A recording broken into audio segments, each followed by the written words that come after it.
साथ एएमआईएम के अध्यक्ष असदुद्दीन ओवैसी साहब, सर आपने ट्वीट किया है जो कांवड़ियों के ऊपर फूल वर्षा हुई है, उससे एतराज क्या है? इतराज हमको नहीं है। आप हमसे ज़्यादा बेहतर हिंदी जानते हैं, आप हमसे ज़्यादा पढ़ना लिखना जानते हैं। हम ये कह रहे हैं कि जब आप उनको इस तरह का ट्रीटमेंट कर रहे हैं, बहुत अच्छा कर रहे हैं, आपने टैक्स पेयर के पैसे हेलीकॉप्टर से फूल बरसाए, तो कम से कम हम पर बुलडोजर मत बरसाइए। जब आप पुलिस ऑफिसर यूनिफॉर्म में रहकर उनकी मसाज करा, बहुत अच्छा करें, थक जाते हैं वो चल चल कर, तो आप हमको पुलिस में ले जाकर लाठियों से मसाज मत करिए, अपने हाथ से ही करिए।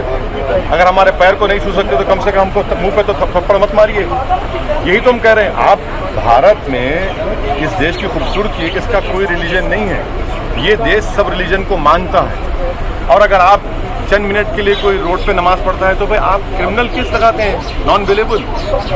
भाई भारत के आप शहरों के पार्क में जाइए, पार्क में क्या आपको रिलीजन नजर नहीं आता? आप लुलु मॉल की बात कर रहे हैं जो नहीं, लुलु मॉल में तो जिन लोगों ने नमाज पढ़ी वो 18 सेकंड की नमाज कैसे होती है भाई? हम भी तो नमाज पढ़ते हैं। और मक्के की तरफ उनका किबला मक्का नहीं है, किसी और खुदा को उन्हें किबला बना दिया, ऐसा लगता है। और अगर किसी प्राइवेट जगह पे नमाज होती है तो क्रिमिनल केस नहीं बुक होता उसके ऊपर, सिविल लायबिलिटी अराइज होती है उसके ऊपर। तो आप ये चाहते हैं कि पहले फूल की वर्षा हो, उसके नहीं, बाद हम ये कह रहे हैं कि आप इक्वली ट्रीट करिए, आप बराबर फूल बरसाइए, हमको इतराज नहीं है, आप इक्वल ट्रीट करिए ना, इक्वल। यही हम कह रहे हैं कि भारत के संविधान में डिस्क्रिमिनेशन किसी भी नहीं कर सकते। जो कानून तोड़ता है क्या उसके ऊपर? भाई कानून अगर सरकार तोड़ती है बगैर नोटिस दिए, पत्नी के नाम पे घर है, पति को नोटिस देकर आप घर तोड़ते हैं, तो क्या कानून का वायलेशन नहीं है?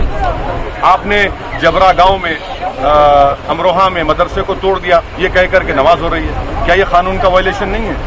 सरकार जो वायलेशन करती है तो उस पर कौन रोकेगा उसको? तो आप कह रहे हैं उनका मसाज भी होना चाहिए?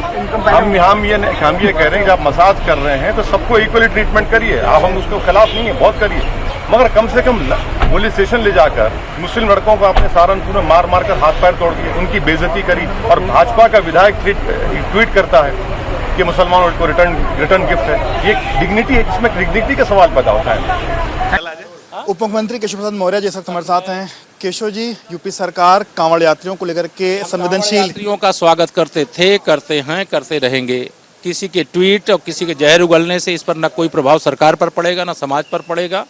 वह आदर सत्कार करने का काम निरंतर जारी रहेगा। पर सर, जिस तरीके से जो सवाल है वो ये कह रहे हैं कि आप उनको नमाज नहीं पढ़ने दे रहे हैं और दूसरों वो केवल मुस्लिम वोट बैंक खड़ा करने के लिए जहर उगलने का काम करते हैं। और ऐसे जहर को शांत करना हम लोग सब जानते हैं। हम सबका साथ सबका विकास, हमारे सरकार की नज़र में हिंदू और मुसलमान के बीच में भेदभाव नहीं होता। लेकिन कोई तीर्थ यात्री होता है तो उसकी सेवा सरकार भी कर रही है, समाज भी कर रहा है, और वो हम करेंगे। शुक्रिया बात करने के लिए। तो आप